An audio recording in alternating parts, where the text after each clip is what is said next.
Hello મિત્રો, good morning. Mister તવેલાવાલા. કોઈ પણ ધંધો નાનો કે મોટો નથી હોતો, અને ધંધો તમારી આવડત છે. ધંધો કરવો એ એક શોખ હોવો જોઈએ, ત્યારે કોઈ પણ ધંધો કે વેપાર થાય છે. હવે મિત્રો કેવું છે કે અત્યારે ટ્રેન્ડ આમ જુઓ ને તો રીલ્સ જોવાનો અને વિડીયો જોવાનો વધી ગયો છે, અને એમાં વિડીયો જોઈને તમે કોઈ પણ વસ્તુમાં ઇન્સ્પાયર થાવ, એની ડેટ એક્સપાયર વહેલા થાય. પણ ધંધાની અંદર ક્યારેય શરમાવું નહીં કે ચાર માણસો શું કે છે, શું વાતું કરશે. તમારી આવડત અને તમારી કેળવણી પ્રમાણે જો તમે કોઈ પણ બિઝનેસમાં ઉતરો તો મારું એવું માનવું છે કે તમે કોઈ દિવસ નિષ્ફળ જતા નથી. નિષ્ફળ એવા વ્યક્તિઓ જ જાય છે. એમાંના એક બે તમને ઉદાહરણ આપું કે કેવા કેવા વ્યક્તિઓ નિષ્ફળ જાય. એક, જે બીજાની વાતો સાંભળે. બીજા, જે બીજાનું જોઈ ન કરે કે ભાઈ ઓલા આમ કર્યું છે એટલે હું કરી નાખું, એ વ્યક્તિ નિષ્ફળ જાય છે.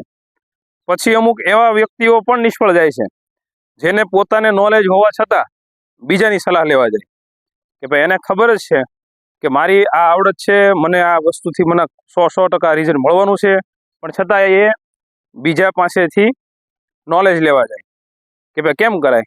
એને પોતાને મનમાં એવું થતું જ હોય કે હું આ કરીશ એટલે સફળતા મળશે, પણ બીજા ઉપર ભરોસો કરી નાખે એની કરતાં આ કહે છે બરોબર છે. અને જ્યારે એ ફેલ જાય ત્યારે મનથી એવો વિચાર આવે કે આના કરતાં મેં આ વસ્તુ જે વિચારી હતી એ જ થાય છે, મેં કર્યું હોત તો સારું હતું, પણ ત્યાં સુધીમાં રિઝલ્ટ અને પરિણામ નેગેટિવ મળે. પછી એવા વ્યક્તિઓ કે જે અત્યારે મેં વાત કરી એમ ટ્રેન્ડિંગ વિડીયો અને ટ્રેન્ડિંગ બધું ચેક કરે, એમાં એને બધું જોવા મળે, અને એમાં અત્યારે એક વિડીયો જોવો એટલે ભાઈ વારાફરતી એવા જ વિડીયો આવે છે. તો એ બધું જોઈને જે ઉતાવળા પગલાં લઈ લે, નહીં હાલો આવું કરી જ નાખવું છે, આ વસ્તુ તો રૂપિયા તો આમાં જ છે, એમાં પણ નિષ્ફળતા મળે છે. તમે કોઈ પણ કાર્યની શરૂઆત કરો, કોઈ પણ કામની શરૂઆત કરો, એમાં પેલું તમારું નોલેજ,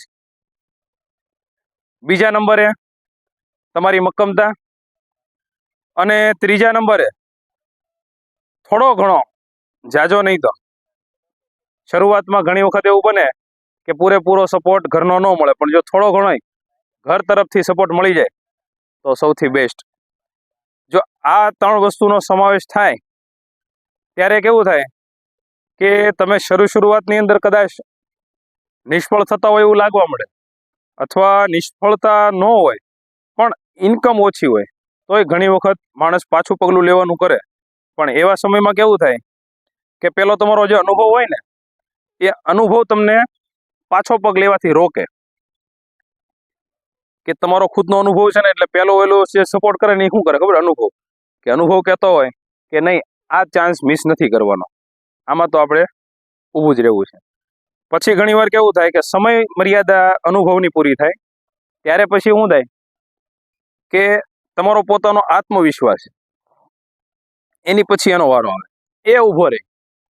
કે તમારો આત્મવિશ્વાસ એમ કે ભલે અનુભવમાં કદાચ ને ભૂલ પડી શકે, અથવા તો અનુભવમાં કાંઈ ફેરફાર આવી શકે, પણ મારો વિશ્વાસ છે, હું અડગ છું, મારે આ વસ્તુ કરવી છે.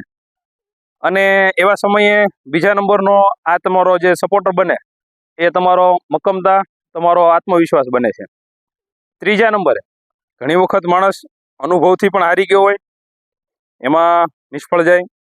ઘણી વખત પોતે હિંમત હારી ગયો હોય, એમાંય નિષ્ફળ જાય. પણ જે ત્રીજો, અને હું મારા મનથી એવું ધારું છું કે જે લોહ સ્તંભ કહી શકાય એને, એવો મજબૂત પાયો એટલે પરિવાર. પરિવારના વ્યક્તિઓ જ્યારે તમને સપોર્ટ કરતા હોય, ભલે એવું નથી, જો જરૂરી નથી કે પરિવારમાં તમારે 10 જણા હોય તો 10 તમને સપોર્ટ કરે. માત્ર કોઈ એક વ્યક્તિએ સપોર્ટ કરે એને પરિવારનો સપોર્ટ ગણાય જ, અને એમાં તમે કેટલું પોઝિટિવ લ્યો છો એ તમારી ઉપર છે. પણ જો તમને તમારા પરિવારનો સપોર્ટ મળતો હોય, અને એવા ટાઈમની અંદર ત્રીજો લો સ્તંભ એ માટે કીધો છે કે જ્યારે માણસ બધી જગ્યાએથી હારી ગયો હોય, તો દુનિયાનો છેડો છે ઘર, બધી જગ્યાએથી હારી જાય અને એના પરિવારનો એને સપોર્ટ મળી જાય, માણસ જિંદગીમાં જંગ જીતી જાય. એમાં પરિવારમાં પછી ભાઈ, બહેન, મા, બાપ, પત્ની, કોઈ પણ હોઈ શકે. એક સારો મિત્ર તમારો જે હોય એ પણ પરિવારનો હિસ્સો જ ગણાય. આવા સમયે જો તમને સપોર્ટ કરતો હોય અને તમને હોંસલો વધારતો હોય, કેમ કે આ ધંધામાં બધામાં કેવું હોય કે ક્યાંક ને ક્યાંક મેં મારી દ્રષ્ટિથી જોયું છે, તો તમે નજર ફેરવો અથવા તમારા મિત્ર સર્કલમાં તમે જુઓ કે જે વ્યક્તિઓ ફેલ થયા છે તો એમાં વધુમાં વધુ આ 3 રીઝન હશે. ચોથું રીઝન મારા અંદાજ પ્રમાણે અલગ અલગ હોઈ શકે, પાંચમું હોઈ શકે, પણ સૌથી મુખ્ય 3 રીઝન. કેમ કે પહેલું માણસો એવું કહે કે મારો અનુભવ નહોતો પણ મેં મારી રીતે ટ્રાય કરી. બીજા નંબર ઉપર જોવો તો ઘણી વખત એમ કે ભાઈ હું હિંમત હારી ગયો યાર, અનુભવ ઘણો છે પણ હવે મારીથી થાય એમ નથી, મારીથી પોગાતું નથી. અથવા તો પછી લાસ્ટમાં એમ કે ભાઈ હું એકલો લડી લઉં, અનુભવે ઘણો, ઘરનો સપોર્ટ નથી, થાકી ગયો. કેમ કે ઘર સપોર્ટ ન કરે, ઘરના વ્યક્તિ સપોર્ટ ન કરે, કેમ કરવું?